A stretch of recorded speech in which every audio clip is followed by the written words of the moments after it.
잠깐, 지금 이 장면 상상해보세요. 오늘 저녁 식탁 위에 밥도 없고, 빵도 없고, 국도 없습니다. 대신에 색깔도 없고, 냄새도 거의 없고, 형태도 애매한 회색빛 걸쭉한 덩어리 하나만 덩그러니 놓여 있습니다. 이게 오늘의 저녁 식사입니다. 냄새빛 간장 노란때. 한국 사람이라면 아마 이 장면에서 멈추겠죠. 이게 뭐야? 이걸 어떻게 먹어? 이게 밥이야? 시멘트야? 그런데 말입니다. 아프리카 대륙 수십 개 나라에서 수억 명의 사람들이 수천 년째 이 음식을 먹어왔습니다. 오늘도 먹고 있습니다. 단순히 가난해서요? 선택지가 없어서요? 아닙니다. 전혀 아닙니다. 이 질척하고 밍밍해 보이는 죽 한 그릇 안에는 한국인이 상상하기 어려운 진짜 생존의 논리가 숨어 있습니다. 오늘 그 진실을 제대로 파헤쳐 드리겠습니다. 먼저 아프리카를 제대로 알아야 합니다. 많은 분들이 아프리카를 그냥 하나의 나라처럼 생각하는데 사실 아프리카는 우리나라 면적의 무려 300배에 가까운 거대한 대륙입니다. 54개 나라가 있고 기후도, 언어도, 문화도 다 다릅니다. 사막이 있는가 하면 열대우림도 있고 고원지대도 있습니다. 그런데 이 거대한 대륙 전역에 걸쳐 공통적으로 나타나는 특징이 하나 있습니다. 바로 날씨를 믿을 수 없다는 것입니다. 우리나라 생각해보면 봄에 심고 여름에 키우고 가을에 거두는 사이클이 꽤 명확하잖아요. 기상청 예보가 틀릴 때도 있지만 적어도 계절의 흐름은 있습니다. 그런데 아프리카 상당 지역은 다릅니다. 비가 올 시기가 됐는데 안 옵니다. 시작된 것 같더니 2주 만에 뚝 끊깁니다. 어떤 해는 홍수가 나고 어떤 해는 몇 달 동안 한 방울도 안 내립니다. 이 불확실성이 수천 년 동안 아프리카 사람들의 선택을 결정해왔습니다. 자, 생각해보세요. 비가 언제 올지 모르는 땅에서 농사를 짓는다면 어떤 작물을 선택하겠어요? 섬세하고 물을 많이 필요로 하는 작물은 안 됩니다.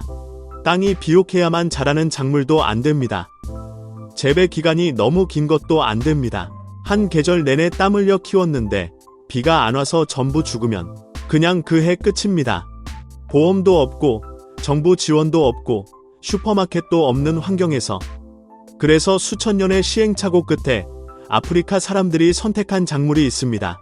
수수, 기장, 옥수수, 그리고 카사바. 이 네 가지의 공통점이 뭔지 아세요? 가뭄에 엄청나게 강합니다. 뿌리가 땅 깊숙이 뻗어 들어가서 스스로 수분을 찾아냅니다.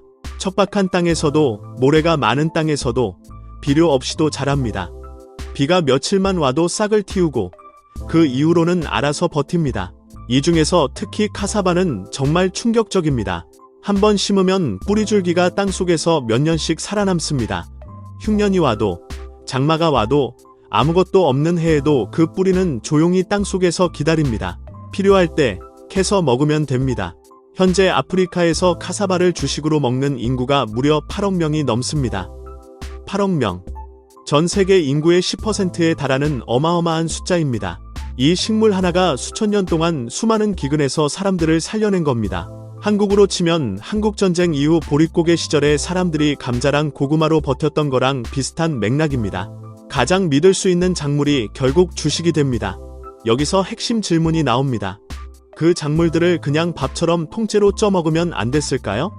먹을 수야 있습니다. 그런데 문제가 있습니다.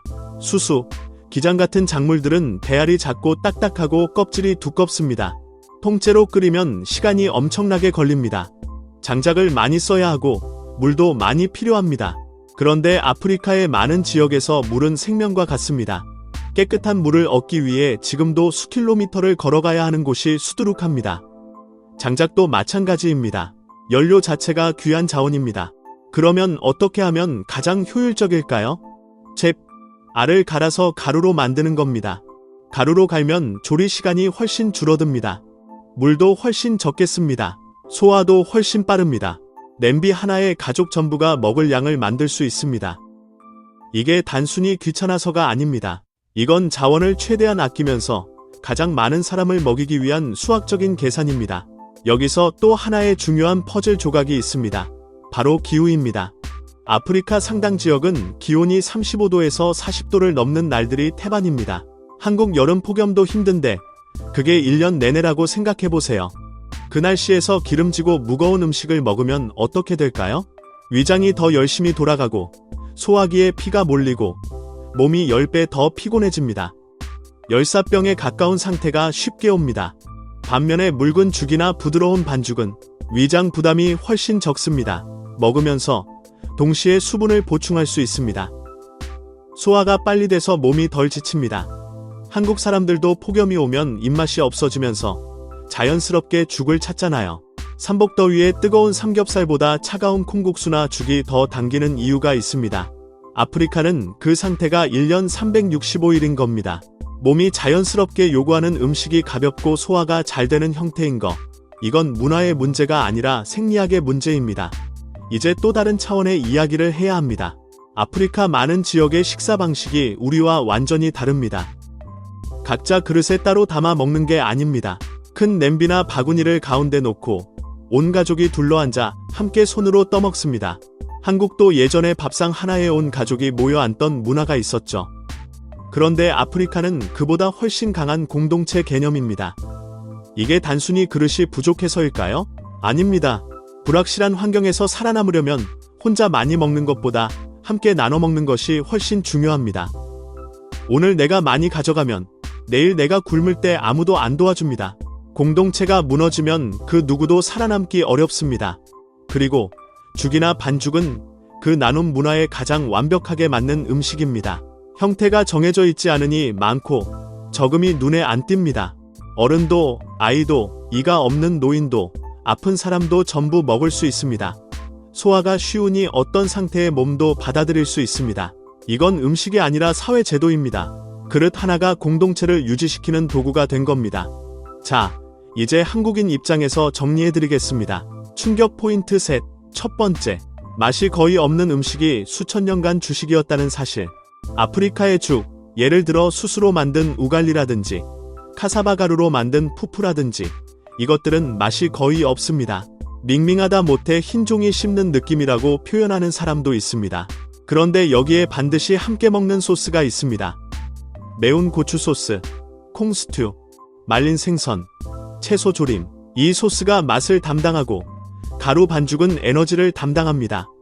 한국으로 치면 맨밥에 김치 하나 올린 느낌이라고 볼 수 있는데 그것보다 더 단순하고 더 직접적입니다. 두 번째, 이 음식이 수억 명의 목숨을 살렸다는 사실. 아까 말씀드린 카사바 혼자서만 전 세계 8억 명 이상이 의존하고 있습니다. 1990년대 아프리카 여러 지역에서 극심한 가뭄이 왔을 때도 카사바 뿌리가 땅속에서 버텨줬기 때문에 훨씬 많은 사람들이 살아남을 수 있었습니다. 어떤 식물도 이 역할을 대신하지 못했습니다. 세 번째, 이것이 후진적인 게 아니라 최적화된 것이라는 사실. 한국에서는 음식 문화가 불과 몇십 년 만에 엄청나게 다양해졌습니다. 삼겹살, 치킨, 마라탕, 각종 퓨전 음식까지.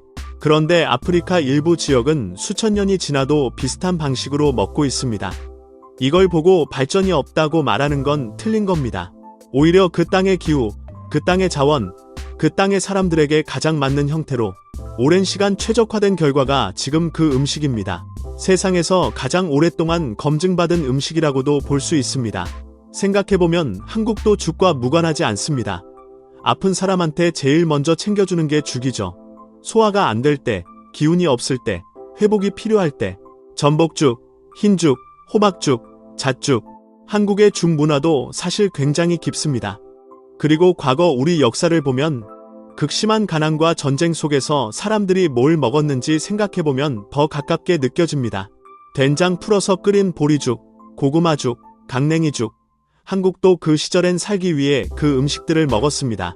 그걸 우리는 가난한 음식이라고 하지 않습니다. 시대를 버텨낸 음식이라고 합니다. 아프리카의 죽도 같은 시각으로 바라봐야 합니다. 오늘 영상의 핵심을 한 문장으로 정리하면 이겁니다. 음식은 맛으로만 존재하는 게 아닙니다. 그 땅의 기후, 역사, 사람들의 생존 방식이 녹아서 만들어지는 겁니다. 아프리카의 가루 반죽과 죽, 밍밍하고 단순해 보이지만 그 안에는 가뭄을 이겨낸 작물을 선택한 지혜, 귀한 물과 장작을 아끼려는 생존 계산, 뜨거운 기후에 맞게 진화한 몸의 논리, 그리고 함께 나눠야 살아남을 수 있다는 공동체의 철학이 담겨 있습니다. 한국 사람 입장에서 처음엔 저걸 어떻게 먹어? 싶을 수 있습니다. 저도 솔직히 그랬습니다. 그런데 배경을 알고 나면 완전히 달라집니다. 세상에 이유 없는 음식은 없습니다. 이유 없이 살아남은 음식도 없습니다. 오늘 이 이야기가 새로운 시각을 열어드렸으면 합니다. 오늘 영상이 흥미로우셨다면 구독 버튼이랑 좋아요, 알림 설정 꼭 눌러주세요. 여러분의 구독 하나하나가 이런 콘텐츠를 계속 만들 수 있는 힘이 됩니다. 그리고 댓글로 여러분의 생각을 들려주세요. 아프리카 음식을 직접 먹어본 분 계신가요? 아니면 처음 보고 어떤 생각이 들었는지 같이 이야기 나눠봐요. 충격받은 분들도 이미 알고 계셨던 분들도 모두 댓글 달아주세요. 다음 영상에서 또 이런 흥미로운 이야기로 찾아오겠습니다. 감사합니다.